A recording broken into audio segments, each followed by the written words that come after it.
We were both teachers, and just after the war, I came out of the Air Force. Reenee qualified in 1937. Oh, okay. And I qualified in 1940. And then I went to the Air Force and came out, and I went to the local primary school. They said, "Where do you want to go to?" I said, "Near as home as possible." Yeah. And so I went there. Then Reenee came a year later, because she was evacuated with the London children to Wales. Then came back and taught in Kennington and places like that. And came then, because she was living in Blackheath, and arrived at this school here. And we were together there, weren't we? And at one time there was the two of us and David at the same school. Teachers. Then, then afterwards, there was all the training colleges set up throughout London. For women, there was Avery Hill, Fursdown for women. There was Shoreditch, Borough, Avery Hill, not Avery Hill, or the whole lot.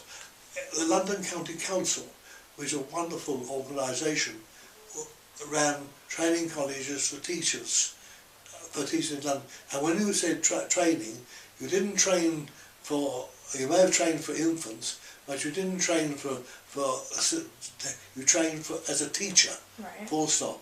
Okay. So therefore, I was still qualified to teach in junior or secondary or technical. Did you start teaching straight away, or? I went into the first services. I left, one day I left college and went straight into services. Really? The next day. Oh, right, okay. So how old were you when you went into the services? 18? 20. 20. I went in and trained as an aircraft fitter. Right. So I was a repairer and worked on aircraft throughout the war. I didn't leave this country.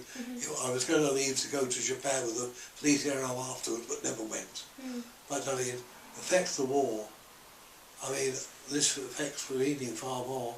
She had 3 brothers in the services. Right. One lost over coming back from Germany, and the other 2 were died as a result of the war. I mean, I was detailed with the American First Army for a long time before the invasion of Normandy, and but just before the invasion, I was transferred to work on specialist mosquito aircraft. Was the area badly affected by the war? Well, I mean, the shops, half the shops at the end of the road were disappeared. Right. Right. There were this road, 2 houses down the here, and there's some areas more than others, just by sheer luck. Yeah.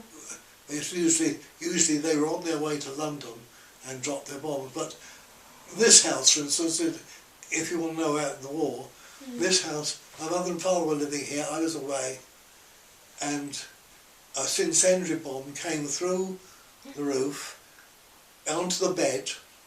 Oh my gosh. They were there, and it didn't explode, so they wrapped the whole bomb, live incendiary bomb, steaming as it was, and threw it out the window with a blanket, whatever. And if you go up to our bedroom now, you can see an impression on the ceiling. Wow. Where when they patched it up, they left it.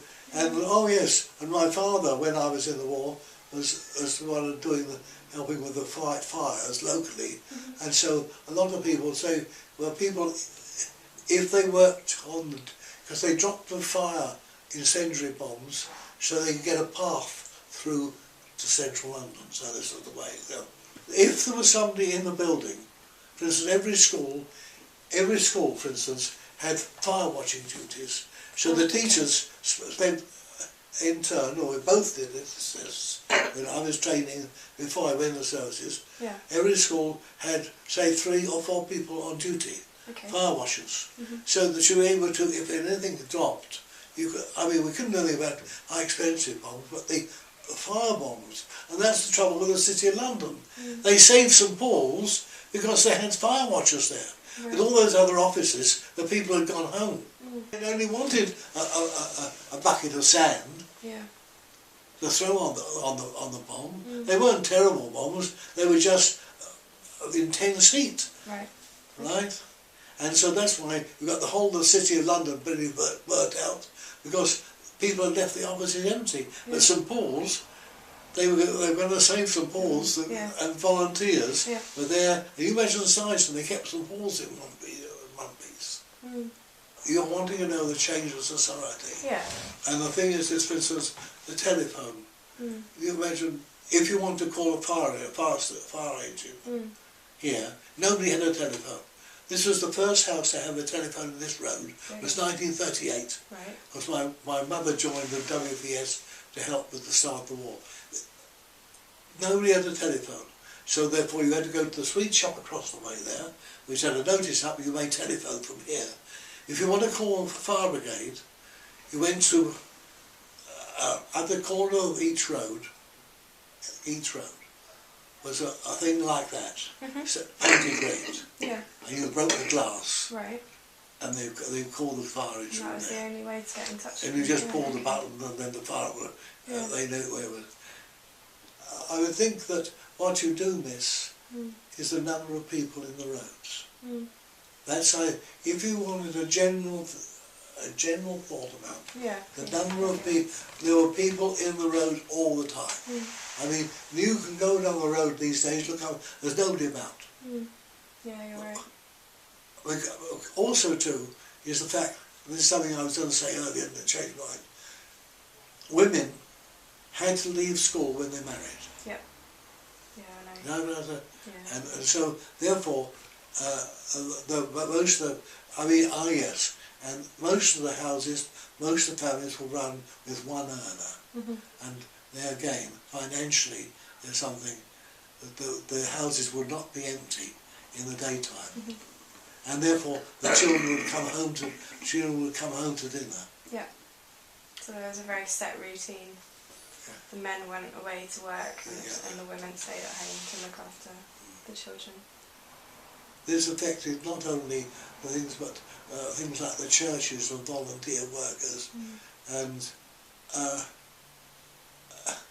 because of that, services like district nurse were not quite so remote as they are today. I know they're on the end of a phone. The district nurse is the whole system, but the district nurse was a local person getting to know the whole area. They all had bikes. They didn't have cars. They had bikes and they had a uniform.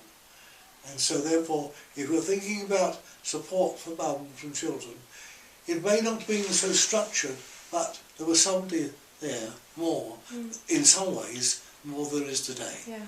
Because the class situation as it is today is that the middle class get better treatment than the working class, because they know how to work the system. Because if once you've got your computer or whatever, you know how to work the system, therefore the division is far greater. John, shut up. Okay. Oh, thank you. No, that's really, really interesting. Yeah, no, we're just trying to get an idea of how much the area has changed, and it's really interesting to talk to someone who knows so much about it, because you do know a lot about it. Also, another thing too is people's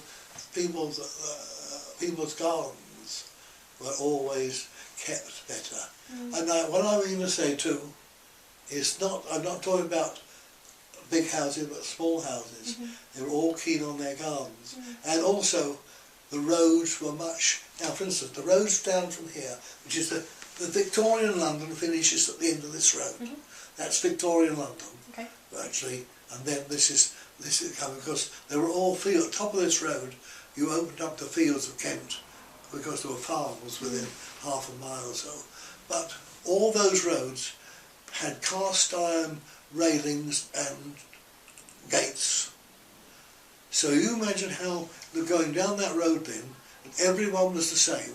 Like you go to Eaton Square and Chester Square, posh parts of London, they've all got their iron railings, they look smart. All those houses were, and generally those houses like that all over London had cast iron railings and gates, and in one fell swoop they were all cut away.